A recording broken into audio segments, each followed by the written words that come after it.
Soomaaliya. Maxamed Nuur Maxamed Shariifka ayaa faahfaahinaya warbixintan. kulanka golaha aqalka sare baarlamaanka federaalka Soomaaliya ayaa ajandihiisa waxa uu ahaa hindi sharciyeedka hanti dhowrka qaranka iyo ajandaha labaad oo ahaa hindi sharciyeedka duulista. gudoomiye ku-xigeenka guddiga dhaqaalaha maaliyadda golaha aqalka sare baarlamaanka federaalka Soomaaliya Senator Deeqa Xasan Xuseen ayaa ka hor akhristay golaha hindi sharciyeedka hanti dhowrka guud ee qaranka iyo wax ka beddelka lagu sameeyay. in qodobka 19aad hanti dhowraha guud waxaa magacaabaya madaxweynaha Jamhuuriyadda Federaalka Soomaaliya kadib soo jeedinta golaha wasiirada in lagu bedelo kadib marka ay ansixiyaan labada aqal.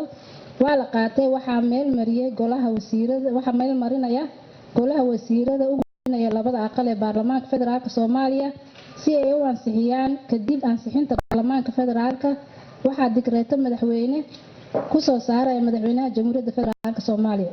cod ayaa loo qaaday hindi sharciyada waxaa natiijadana ku dhawaaqay gudoomiyaha golaha aqalka sare baarlamaanka Soomaaliya Cabdi Xaashi Cabdullaahi. waxaynu ku fadhinaa anigu halkan ku jira 30 baan ku fadhinaa anigu socod ma lihi marka 29 ayaa lagu fadhiyaa 25 baa ogolaatay 4 baa diiday idina kama aamusin sida la ajriyo shacabka ku yimid sharcigaas ku hirgan hanti dhowrka guud ee qaranka mudane maxamuud cali afgooye ayaa u mahad celiyay golaha. waxaad ina siiseen qaadno qolada sharci uu xafiiskan sugayay waqti badan si aan ula jaan qaadno hay'adaha noocan ee adduunka u adeega dadkooda.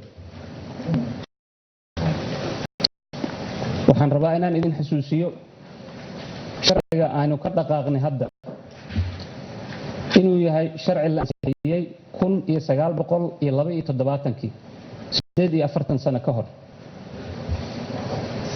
uuna ahaa sharci xafiisku maanta uu la jaan qaadi karin baahidiisana aanu kaafinaynin.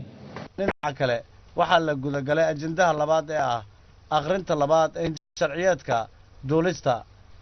Senator Ilyas Cali Xasan gudoomiyaha guddiga kheyraadka qaranka kaabayaasha dhaqaalaha golaha aqalka sare baarlamaanka federaalka Soomaaliya ayaa akhriyay hindi sharciyeedka duulista rayidka. marka sharciga kaliya in caddeyn raba gobolada waa la wadaagnay qaarkoodna ka soo jawaabeen qaarkoodna sida awal biyeel jireen waa iskaga aamuseen oo soo jawaabeen wixii aragti oo na soo gaarayna waxa waaye annaga waa fadhay taas waa qodob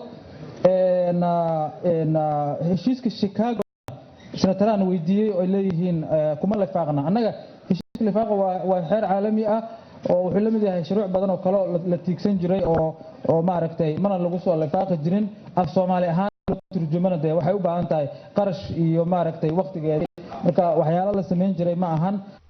senatarada qaar ayaa soo jeeday in hindi sharciyeedka duulista uu yahay muhiim ayna codsadeen in akhrinta saddexaad la gudagalo si loo ansixiyo. guddoonka ayaa aqbalay soo jeedinta waxaana mar kale loo fadhiistay akhrinta saddexaad ee hindi sharciyeedka duulista rayidka waxaana cod loo qaaday sharciga waxaa ogolaaday 29 jirin cid diiday iyo weliba cid ka aamustay sida uu ku dhawaaqay natiijada gudoomiyaha golaha aqalka sare baarlamaanka federaalka Soomaaliya Cabdi Xaashi Cabdullaahi. guud ahaan aqalka oo dhan waxaan leeyahay aad iyo aad baad u mahadsantihiin يعني هاوشن آدي آدو أتكيد فضل قادتين وحنا هذا ليه هاي شرعة أنت أقولي قعنتها تا هلا ديجو هاي وحواني كاتة إد كام أوكي هلا ديجو قعنتها هلا ديجو يا ديدن يا كامصي آدي آد بعد ما تنتين صوترية أوكينا وحا هل كان عذيي سقالي الله تنحبنه سقالي الله تنكبه ويسكر راعين واحد يدي ملي واحد كامصي ملي صدم بيننا هاي أنا ونعود كميتر. وزير وزارة الجديدة duulista hawada xukuumadda federaalk soomaaliya maxamed cabdullaahi salaad omar ayaa ka mahad celiyey dhabar adeega shaqo ee golaha aqalka sare ay sameeyeen.